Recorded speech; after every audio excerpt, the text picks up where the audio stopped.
The Zoom TV 24. Ikibazo cya kabiri, mu byugarije umuryango nyarwanda hari ikintu gitangiye gufata indi ntera kidakunda kuvugwaho cyane. Icy'abagabo bicuruza. Hari terime muri iyi minsi bita ngo nabapfubuzi. Ikintu cy'ubupfubuzi gitangiye gufata intera ku buryo gisenya umuryango.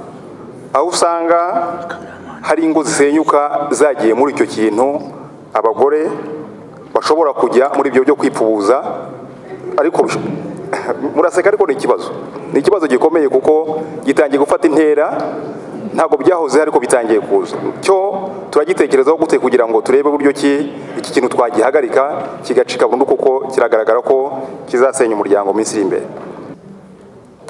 Erega abantu bavuye ku nshingano zabo baba bahigi b'amafaranga, ibi nabyo reka tubyemere. Niba umuntu kuva kuwa mbere kugera ku cyumweru, umugore cyangwa umugabo umwe arasanga mugenzi we yaryamye yasinziriye, akanga kumukangura, akanga no gucana itara mu cyumba, akinjiramo yomboka nk'igisambo akaryama. Hanyuma kubera ko yari yatashye atinze ananiwe, wa wundi waryamye mbere nawe akabyuka mbere akigendera. N'abana niko bimeze. Hanyuma iyo umugore amaze kukubura kandi uhari warabaye umugabo wo mu mpapuro gusa kwa gitifu, ngo uranditsemo ngo uri mariye, ngo uri umugore w'ugabo kanaka, erega ibi bintu kuba mariye mugomba kumva tuswe sora implique. Ntabwo ari ibintu byo kuvuga ngo umugore ntabwo ari mushiki wawe n'umugabo si musaza wawe. Hari icyo bisobanuye. Noneho muraza gusanga birakururuka kuri cya kintu kijyanye n'abantu bavuye ku nshingano zabo. Kuko aba bapfubuzi ibi kuki byadutse ubu ngubu? Kuki kera bitahozeho? Cyangwa na kera byabagaho byitwa ukundi simbizi. Ariko ikigaragara cyo nuko ni umuco mubi tudakwiye gushyigikira. Hanyuma ikindi cya kabiri ni bien sûr harimo honorable Pierre yavuze ati birasenya imiryango myinshi. Niba umuntu ubikora ari mu muryango, ni ukuvuga ngo arimo arakora adultère. Sicyo bisobanuye, arimo arakora adultère. Ku bijyanye na adultère hari icyo amategeko yateganyije. Ni l'un des deux, kuko ibyo ni ibyitwa adultère. Hanyuma ikindi cya kabiri abantu bakunda kumbaza nuko ibibazo byose tutabikemuza amategeko.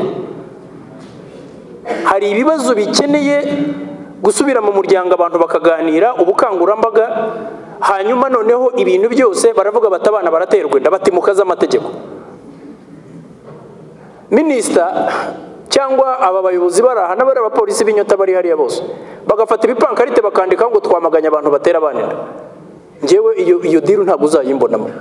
Iyo uri umuyobozi uvuga ngo uramagana, kwamagana mbabwira abantu babikora, kwamagana ni akazi ka societe civile iba ifite leta, ibisaba leta ngo nimuhaguruke mugire icyo mukora ibintu byakomeye, cyangwa se kwamagana ni akazi k'amashyaka ari muri opposition mu bindi bihugu.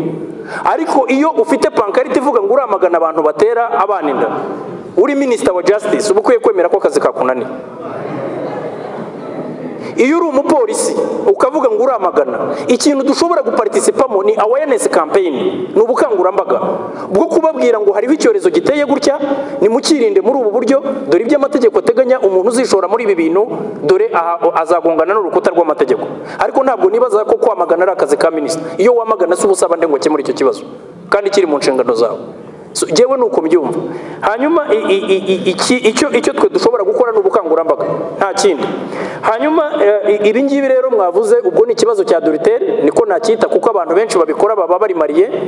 Hanyuma ababikora batubatse byo bafitanye amategeko, bafitanye ibibazo na Bibiliya, ibyo ntibindeba.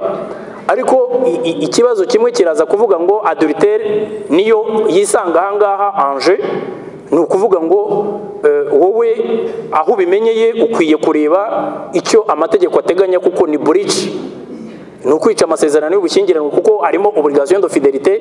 Niba umenye ko mwubakanye kuri ibyo bintu, ukwiye kuba umwikuraho cyangwa ukaba nyirandarwemeye ukahaguma. Ibyo ngibyo ndumva nta n'ukundi nabikemura, ariko ndibaza ko ahangaha tutari buvuge ngo turi bukora umukwabu wo guhiga abapfubuzi bose tubafate, kuko nakubwiye ko no kubamenya bitoroshye. Yes. Hanyuma noneho wavuze iki ngiki cyo kwitukuza. Iki cyo kwitukuza turimo turareba niba ese kwitukuza wavuze ngo niba cyabarwa nk'ikiyobyabwenge. Tuvuga ikiyobyabwenge kuko ikintu gifite efe ku bwenge bw'umuntu, kuri serivu, cyaje isa mu buryo buri interne. Ibi bintu hari n'abantu batangiye kurwara za kanseri z'uruhu zikomoka kuri bene ibi ngibi. Noneho ibi ngibi biranagoye. Hari nk'umwana asigaye avuka mu muryango, hari impamvu muzabona abana benshi muri iki gihe barasana base,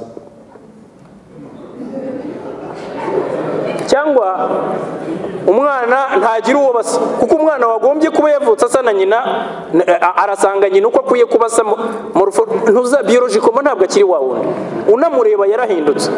Muzabona impinja nyinshi zisa na base kuko ba nyina bo barahindutse. So iki ngiki kiraza kuba turaza kubireba kuko ni produit toxique.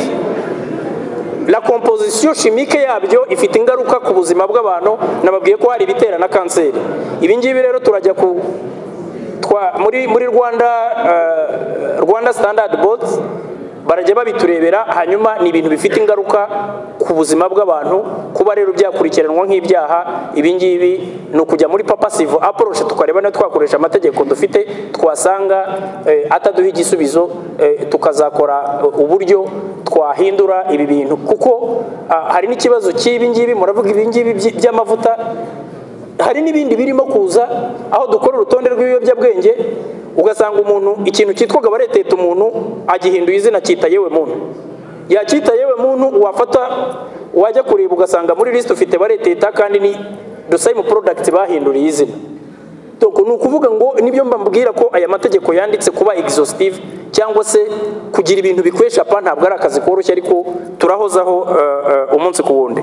Honorable Nyirahabineza Valeri we yabajije ikibazo kijyanye n'amategeko ahari, ikibazo cya enforcement cyo twakivuze. Nari nanakivuze na mbere ko amategeko ahari, tudafite ikibazo cy'amategeko muri iki gihugu, ariko ko nayo dufite adashyirwa mu bikorwa uko bikwiye. Ariko ku bintu bijyanye na disconnection, iyo disconnection twarayibonye, twatangiye no kwifatira ingamba iri hagati y'abantu babiri. Ngira ngo igihe muri induction course banyakubahwa abadepite batangira manda yabo twaranabivuze hano, hari disconnection iri hagati ya policy makers nabo bita drafters, abakora amategeko. Mu bindi bihugu nko muri UK ni reference, kuko tura benchmarkinga tukareba niba dushobora kuba inspired by foreign systems. Bagira ibyo bita parliamentary council. Ni ukuvuga ngo abakora amategeko badvisinga abakora za polisi, kuko nk'ubu hari za polisi dusubizayo kuko barazituzanira tugasanga zakozwe nabi, kuko polisi itegeko rya implementinga polisi, hari igihe rero polisi yakozwe nabi tubura uko twashyiraho itegeko rya implementinga kuko polisi yakozwe nabi.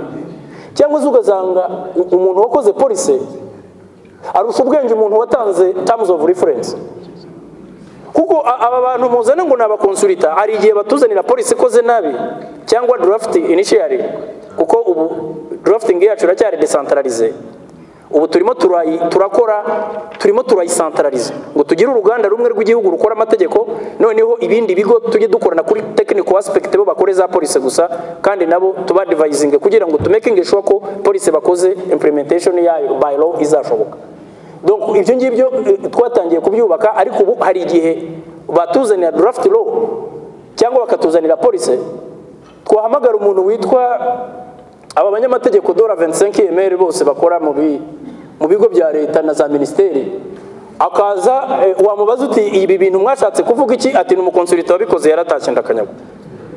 Nzi uradvise abo ministeri bite basi. Donc urumva ibyo bibazo duhura nabyo ku buryo twabwiye za ministeri turimo turababwira ngo mukore za police na concept note from scratch, tujye dukora itegeko, ariko tumakinga sure ko twashoboye no kubadvisinga kubaguidinga ku buryo police makwiye, kuko mwebwe umbwira icyo ushaka politically, none nkakubwira uburyo na drivinga mu buryo bw'amategeko. So ni icyo kintu cyonyine turimo gukora. Ubu nitumara gucentralize drafting bizagabanya na contradiction zirimo kuza hagati y'amategeko. Kera wajya kujya kureba ugasanga Minagri yateguye itegeko, ugasanga ministeri y'ubutaka na ministeri ya environnement yateguye itegeko.